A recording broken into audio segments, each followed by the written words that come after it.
अभी हम लोग देखेंगे कि लेबलिंग वेजेज जो कि आपका टैली में खुला हुआ है, ये जर्नल के थ्रू मारा गया है, जिसके अंदर में एक्सपेंसेस है और दो ठो डिडक्शन है, पीएफ ईएसआई।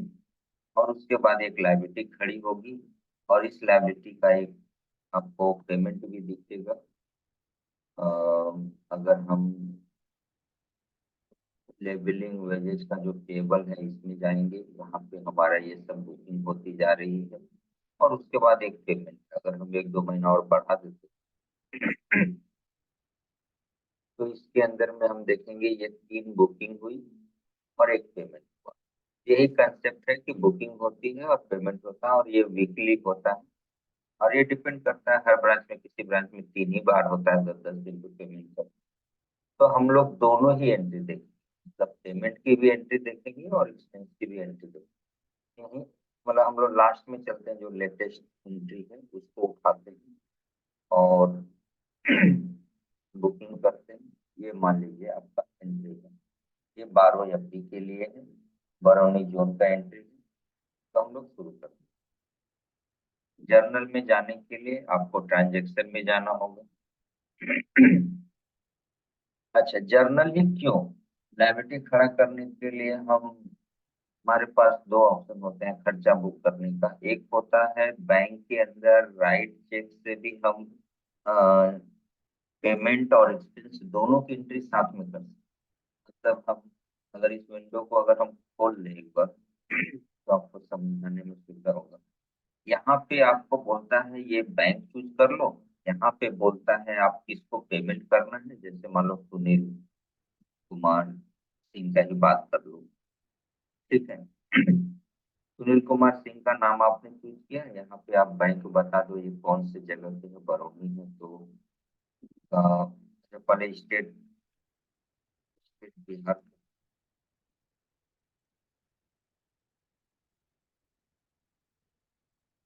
तो स्टेट बिहार कर देने से अब हम कौन से बैंक अकाउंट से पे करेंगे वो भी एक बार देख लेते हैं। मान लो ये दल सिंह सरा सेंट्रली से कैश बैंक,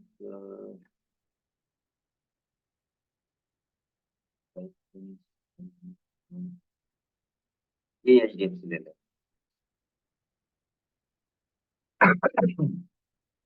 तो यहाँ पे पेई का नाम आ गया, यहाँ पे बैंक आ गया, ऊपर से नीचे में हम एक्सपेंसेस में रेंटल एक्सपेंस ले लेंगे 25,000 रुपया।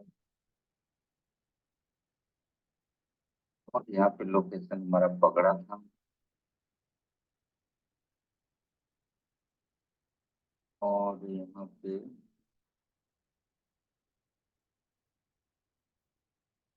अगर हम ऐड करते तो अब यहाँ पे प्रॉब्लम क्या होती है कि जिस खर्चे के ऊपर में जीएसटी इन्वॉल्व नहीं, जिस खर्चे के ऊपर में टीडीएस इन्वॉल्व नहीं, वो वाली एंट्री यहाँ पे होती है। जैसे हम लोग कैश डेली रिपोर्ट का एंट्री मारते हैं, छोटा छोटा, चाहे टी एंड टिफिन का एक्सपेंसेस हो गया, किसी दुकानदार को दे दिया, या प्रिंटिंग एंड स्टेशनरी का खर्चा हो गया, तो वो वन बाय वन कर सकते हैं, क्योंकि यहाँ पे आपको टैक्स डिटेल बोलकर कोई टैब नहीं है, यहाँ पे कोई प्रीव्यू टैक्स बोलकर नहीं है।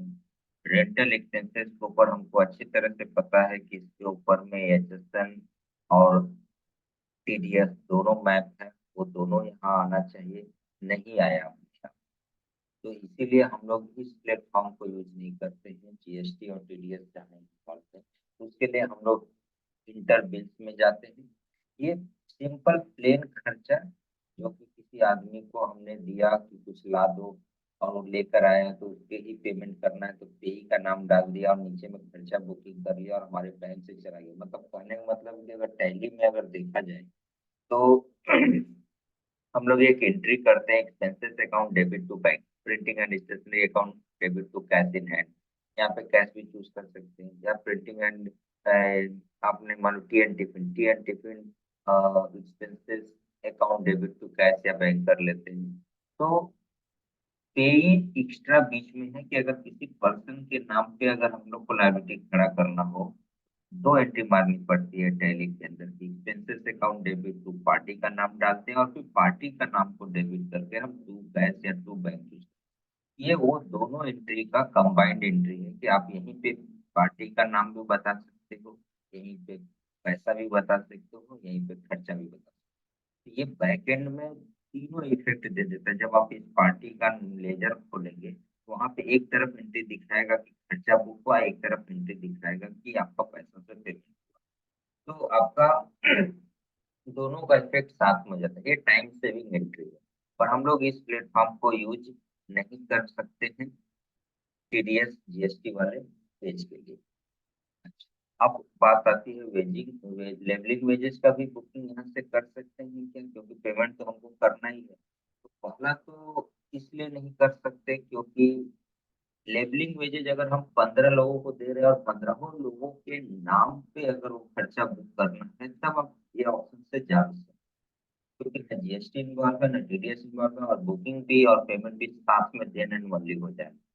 पर हम पे का नाम हम लोग एक्सेल शीट में मेंटेन करते हैं 15 आदमी का टोटल वैल्यू, इसलिए हमको जर्नल से ही जाना पड़ेगा। सैलरी का ही केस में बात कर लीजिए, अगर हम 70 आदमी को सैलरी देते हैं तो सैलरी का अगर 70 आदमी का नाम यहाँ डाल डाल के अगर हमको पेमेंट करना होता है ईच एंड एवरी को, तो हम यहाँ पे पर्सन का नाम चूज करते हैं, यहाँ पे बैंक चूज करते हैं, नीचे में सैलरी एक्सपेंसेस मारते हैं। यहाँ पे आप नेगेटिव फिगर भी हमारे ख्याल से ले सकते हैं, जैसे कि यहाँ पे सैलरी एक्सपेंसेस मारा, उसके नीचे पीएफ को माइनस कर देते हैं। जैसे ये सैलरी एक्सपेंसेस आ गया 25,000 रुपया, इसको ऐड किया, फिर यहाँ पे प्रोविडेंट फंड ले लिया, पीएफ या प्रोविडेंट।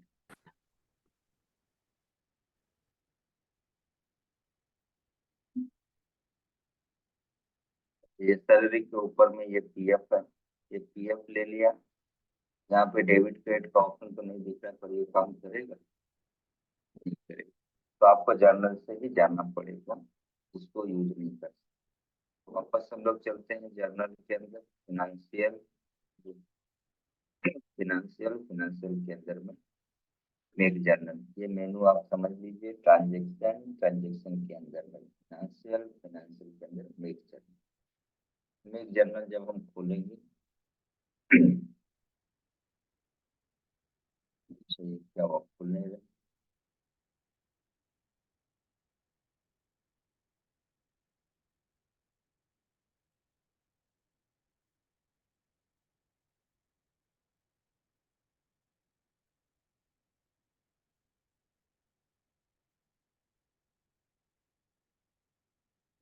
ये-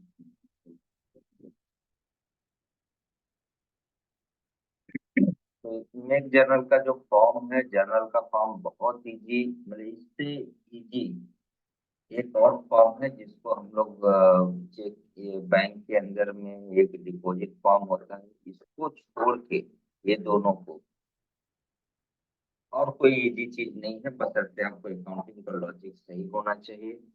तो हम लोग शुरू करते हैं मेक जर्नल। मेक जर्नल के अंदर में हम एक एंट्री का डेट डालेंगे, 14 मार्च 2024 का एंट्री। ठीक है, 14 मार्च 2024 का एंट्री के बाद अच्छा, जर्नल सिखाने की बात कर रहे थे। एक चीज, ये दोनों का मतलब हम आपको समझाते हैं। आनंद जी, आपको यूज में आएगा, है लाइन पे। जी सर, जी सर। ये कभी कभी होता है ना कि हम लोग ईयर एंड में कुछ ऐसे एंट्री मारते हैं जो बैलेंस शीट के अंदर इनकॉर्पोरेट करते हैं और 1 अप्रैल को जाके रिवर्सल एंट्री मारते हैं। जी। या बहुत ऐसी कंपनियां होती हैं जहाँ पे मंथली एमआईएस बनता है, मंथली इंफॉर्मेशन स्टेटमेंट ऐसा कुछ करके बनता है। तो उस केस में क्या होता है ना कि कुछ पार्टियों का बिल, जो कि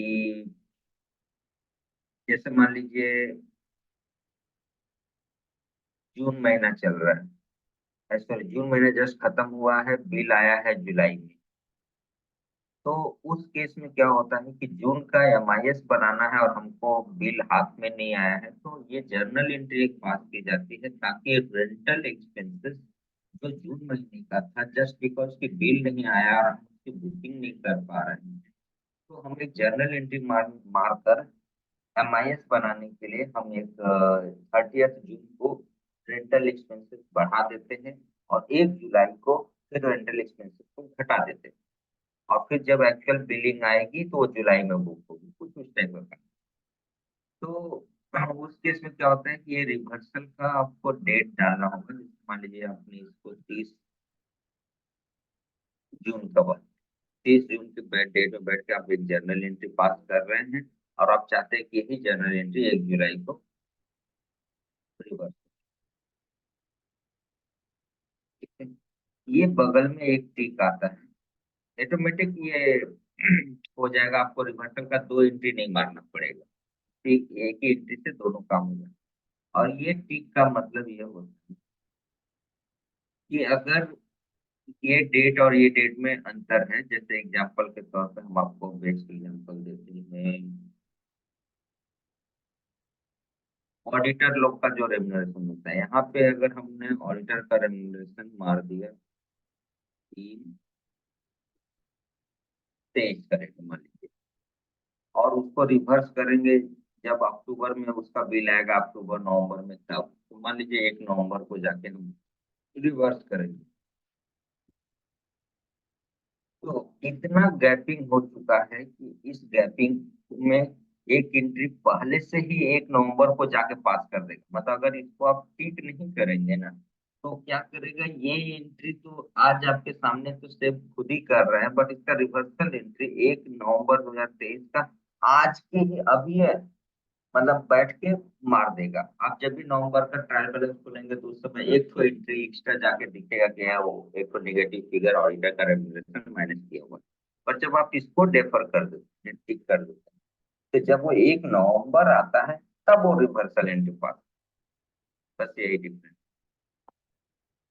तो अभी हम लोग आगे चलते हैं, हमारी जो एंट्री थी आपका 14 मार्च की है।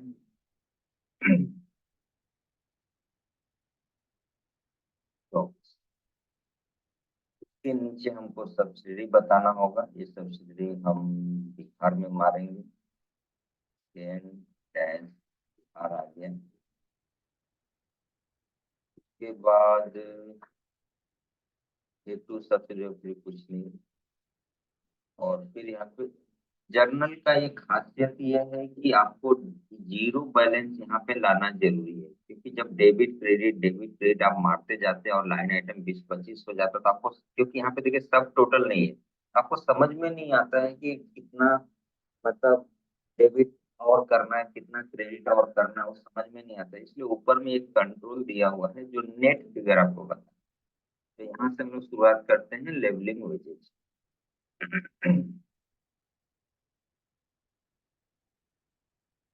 क्या हुआ है ना,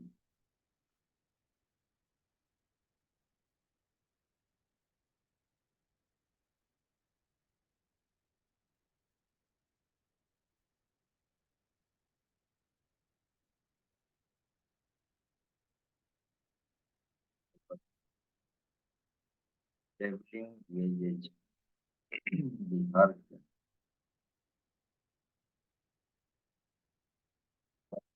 वेजेज मार्क या परसेंटेज मार्क के लेवलिंग मार्क, ले, लेजर का नाम है पैकिंग एंड लेवलिंग वेजेज। तो आपको इस लेजर को चूज करना होगा और इसके अंदर में 16,113 रुपये का वैल्यू है जो कि डेबिट होगा, और उसके बाद हम पीएफ भी काटेंगे। तो ये लोकेशन हमको बताने का जरूरत है, ये 12 एमबी का है और नीचे में कोई लोकेशन अलग नहीं है, तो 12 एमबी हमारा लोकेशन में डालने का नहीं है, तो यहीं पे डाल देते हैं 12 एमबी। और आपके पास दो चॉइस है, आप टोटल क्यूमुलेटिव बेसिस पे बता दी कि एक सप्ताह के अंदर में 10-12 लोगों का सैलरी 16,113 बना। या आप चाहें तो ये बता सकते हैं कि ये पर्सन का सैलरी 500 रुपया इस पर्सन का, उसके नीचे फिर लेबलिंग वेजेस दीजिए, फिर बताइए 700 रुपया इस पर्सन का, ऐसे ऐसे करके। और फिर उसके बाद में आपको पेमेंट करने का, एंट्री जाते समय भी आपको पर पर्सन बताना पड़ेगा हम किसको कितना कितना करें। तो उतना झमेला के लिए ही वो राइट चेक वाला ठीक था कि अगर इंडिविजुअल पर्सन को पेमेंट कर रहे हैं, पर्सन का नाम पता है, नीचे खर्चा पता है। अच्छा, पर वहां पे भी वो इशू है कि आप नेट पेमेंट कर सकते हैं पीएफ माइनस। चलिए कुछ नहीं, यहाँ पे हम लोग टोटल में जा रहे हैं इसलिए नाम मेंशन नहीं कर रहे हैं, इसको ऐड करेंगे। अब उसके बाद यहाँ पे प्रोविडेंट फंड लेंगे। तो ये जेज के ऊपर में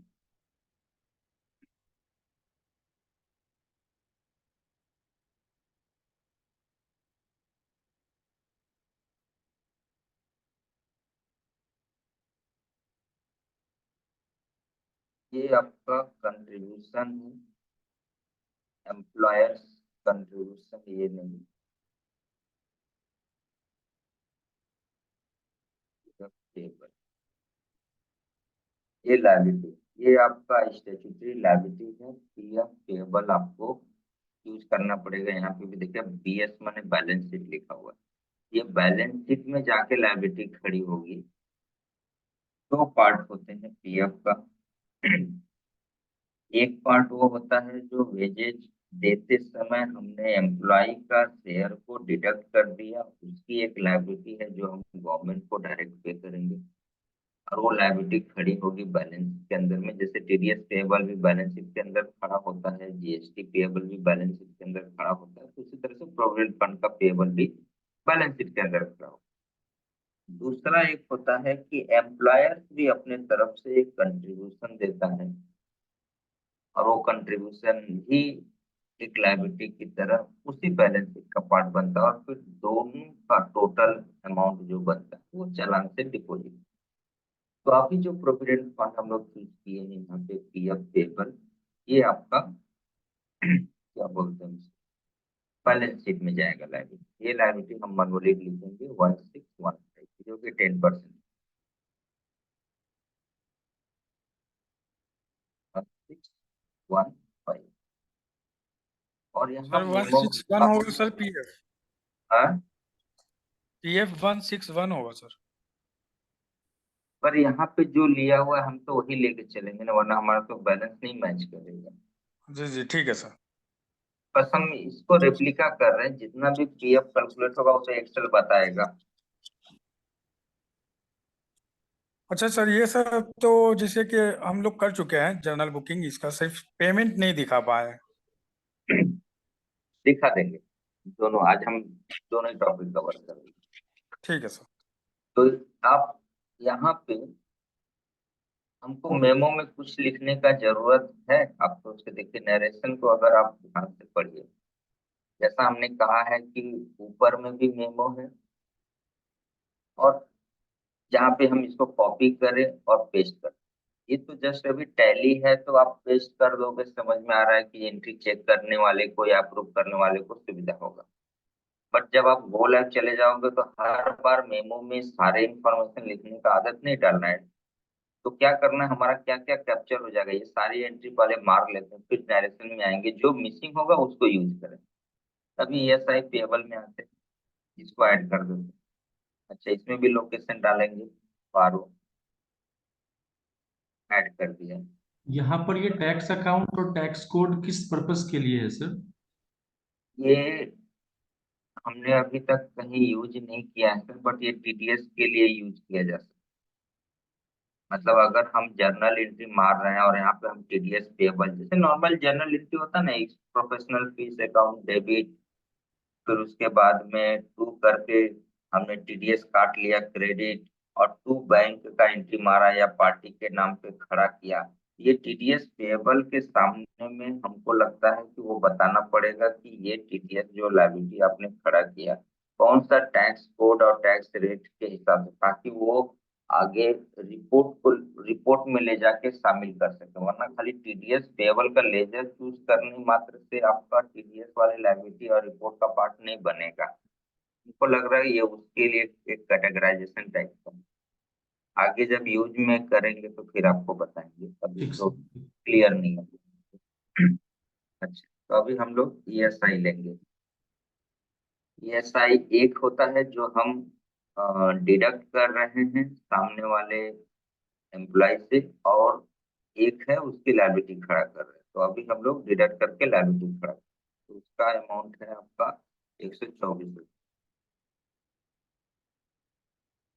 अभी भी 14,498 का डिफरेंस आ रहा है, जो कि हम लायबिलिटी पेबल में खड़ा। तो 12,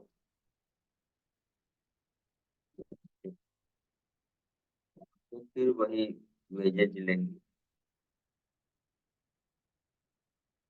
परसेंटेज लगेंगे, पैकिंग एंड लेबलिंग वेजेस।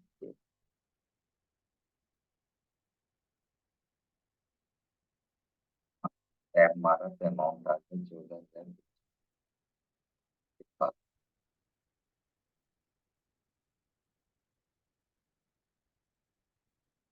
ये सेव हो गया। अब हम नरेशन की बात करते हैं। यहाँ पे देखिए लेबलिंग फॉर, ये जो बीड़ी का फिगर, इसको हम एक जगह पे कॉपी, मैं बात कर रहा हूँ गो लाइव सिनेरियो में क्या होता है। ये लेबलिंग का पैसा दे रहे हैं ये तो हमको पता है, बट बीड़ी का जो यहाँ पे लिखा हुआ है, इतना बीड़ी, ये जो चीज ये कहीं पे मेंशन नहीं है। इसको आप कॉपी करके ये जो खर्चा वाला लेजर है इसमें ये लाइन आइटम में आप यहाँ डाल सकते हैं, या हम बोलेंगे कि अगर हर लाइन आइटम में एंट्री नहीं डालना है, देख लेते हैं और कोई इन्फॉर्मेशन। टीचिंग चार्जेस का एक पीरियड है आफ्टर पीएफ एंड ईएसआई के डिडक्शन, ये तो कोई मतलब नहीं है। अच्छा, एडवांस भी कटा हुआ है, पर यहाँ पे एडवांस का तो एंट्री नहीं दिख रहा है कि किसी का एडजस्ट हुआ है।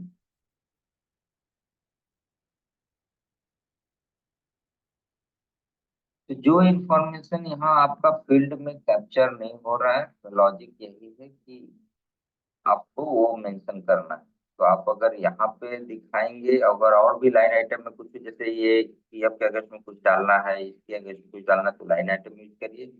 अदरवाइज आप मेन वाला फॉर्म को, हम इसको प्रेफर करेंगे। रीजन क्या है वो भी हम बता देते हैं, पहले आप देख लीजिए। पहले हम इसको कॉपी किए, अभी हम पूरा डाल रहे हैं, क्योंकि जो अप्रूव करेगा उसको पता होना चाहिए। ये टैक्स का टैब दिख रहा है, बट ये टैक्स का टैब इसलिए पता नहीं। तो यहाँ पे हम सेव कर रहे हैं एंट्री, ताकि हमको जीएल इम्पैक्ट दिखे। बिना एंट्री सेव के जीएल का इम्पैक्ट नहीं दिखे। ये हमारा जीएल आ गया। इसके अंदर हमारी एंट्री वही है जो टैली में पैकिंग एंड लेबलिंग को डेबिट किया, पीएफ पेबल, ईएसआई पेबल। उसके बाद हमारी जो पेबल का लायबिलिटी है, टोटल अमाउंट खड़ा हो गया। और आपका, हाँ, अब जो मैं बता रहा था कि मेमो का, अगर आप वहाँ लाइन आइटम पे डालते ना, तो यहाँ पे पूरा फिलअप हो जाता है, और ये मतलब हेजी टाइप का लगता है। जस्ट एक एग्जांपल दिखाते हैं आपको। फुल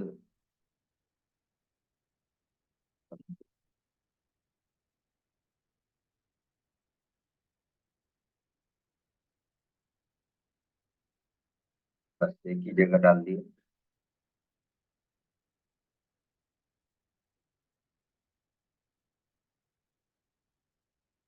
ये देखिए आपका पूरा, अगर हर रो में आप इंफॉर्मेशन डालेंगे तो और बेकार लगेगा। और हमको रिपीट, जब कॉमन इंफॉर्मेशन है, हर लेजर के हर लाइन आइटम पे अलग अलग इंफॉर्मेशन डालना है, तो लाइन आइटम का मेमो यूज करिए।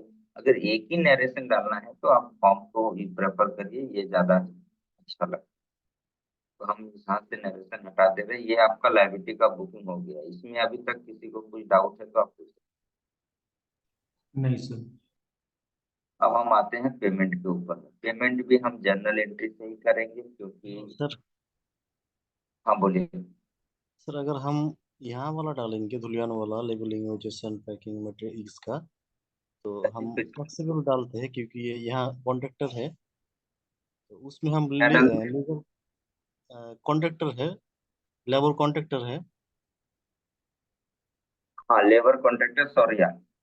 हाँ सॉरी, तो उसमें हम डालेंगे तो कौन सा लेजर चूज करेंगे, इधर सेट 02 या फिर उन कोई और सा है?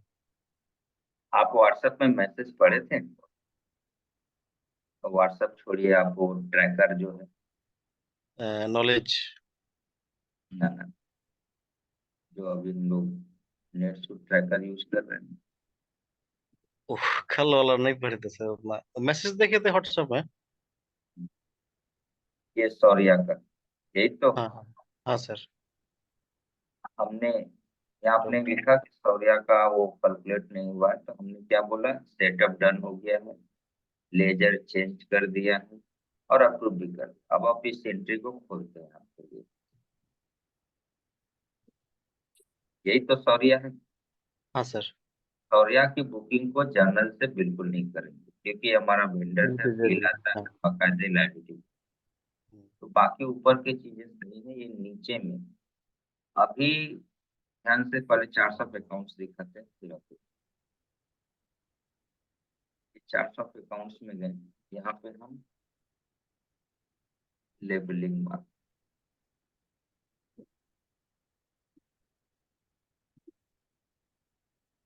यहाँ से लेके ये तीनों लाइन पे खाली फोकस। पहली बात ये फोकस करिए कि डायरेक्ट एक्सपेंस और इनडायरेक्ट एक्सपेंस बोल के concept.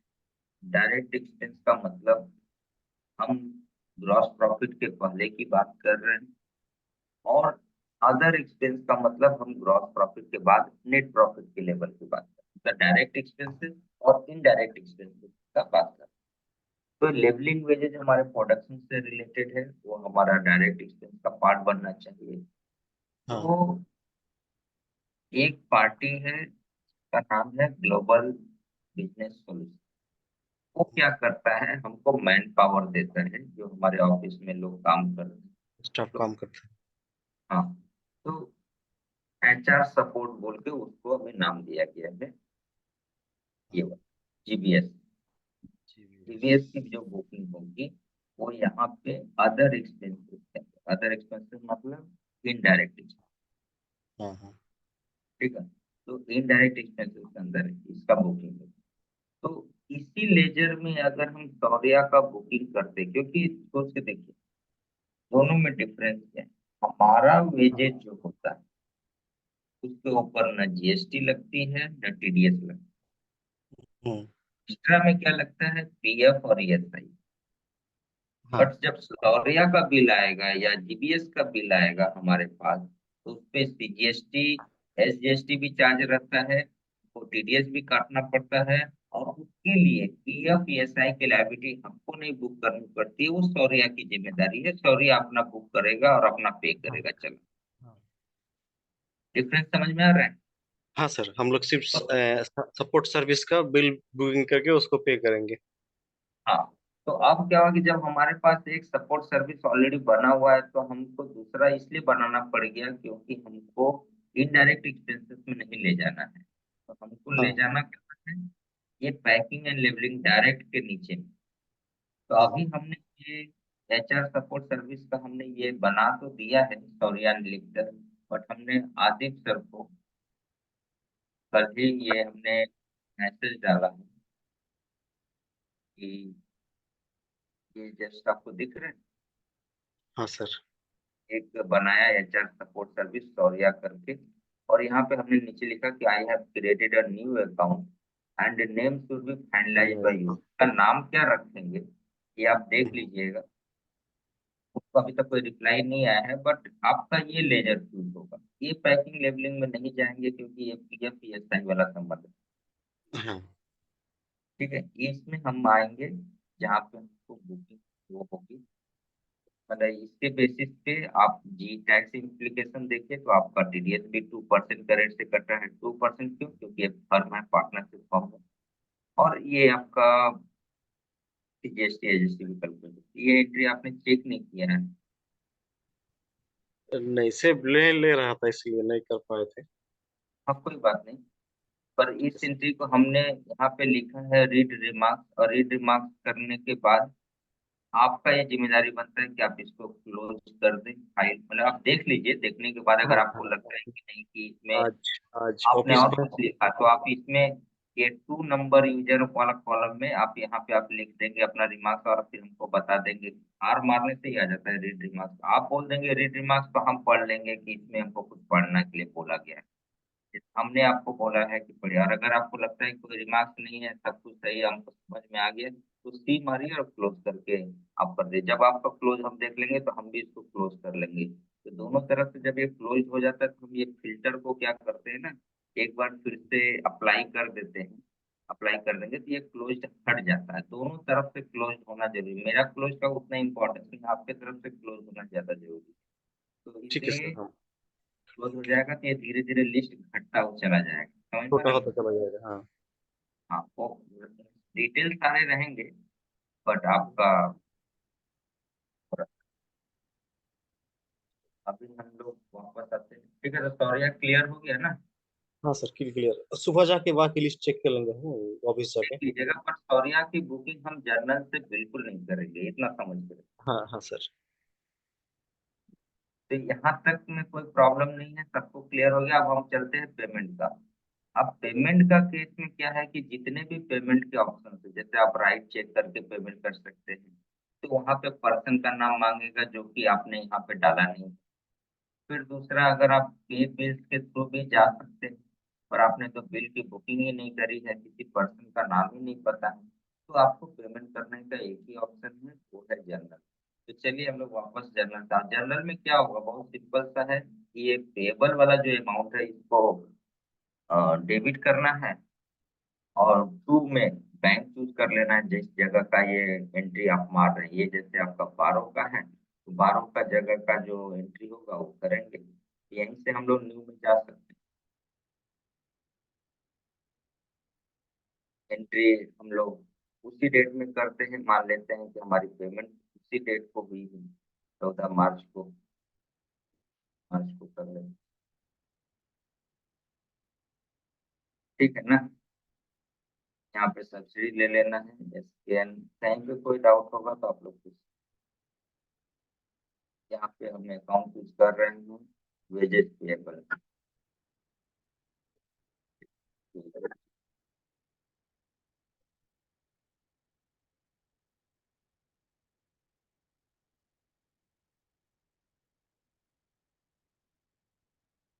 Packing, labelling, wages payable. अच्छा, आप लोगों को, अच्छा, नहीं को 14,374, 14,300, और लोकेशन है आपका 12 MP, और यहाँ पे ऐड कर दीजिए। अब दूसरा, आप कौन सा बैंक अकाउंट से पे करेंगे? HDFC ले लेते हैं, HDFC दलसिंह सराय। दलसिंह सराय HDFC से पे करते हैं, लोकेशन यहाँ पे 12 ऐड। अब यहाँ पे नरेशन मेमो को हम इसका मेमो नहीं लेते, कोई पेमेंट करने वाले का मेमो ले लेते हैं। इसका मान लीजिए ये पेमेंट हुआ है एग्जाम्पल के तौर पर, ये नरेशन आप यहाँ पे कॉपी कर डाल दीजिए चेकिंग पॉइंट ऑफ व्यू से। वरना आप यहाँ पे पीरियड लिखेंगे, कौन से पीरियड का पेमेंट हुआ है। एक चीज याद रखिएगा, पीरियड बहुत जरूरी होता है, क्योंकि लायबिलिटी जब आप बुक कर रहे हैं तभी भी आप बताइए कि कौन से पीरियड का, हम जब पेमेंट कर रहे थे कौन से पीरियड का। इलेक्ट्रिसिटी का भी बिल का बुकिंग हो रही है तो बताइए कि ये इलेक्ट्रिसिटी बिल कौन से महीने का है। तो मंथ बहुत जरूरी हो जाता है वहाँ पे। बिल का बुकिंग और सेल का इनवॉइस पे तो सर ने बिलिंग मंथ डाल दिया है, पर जर्नल में बिलिंग मंथ कहीं नहीं दिख रहा है, तो आप लोग मेमो को यूज कर सकते हैं। ठीक है, आप इसको सेव करेंगे और इसका इम्पैक्ट देखेंगे।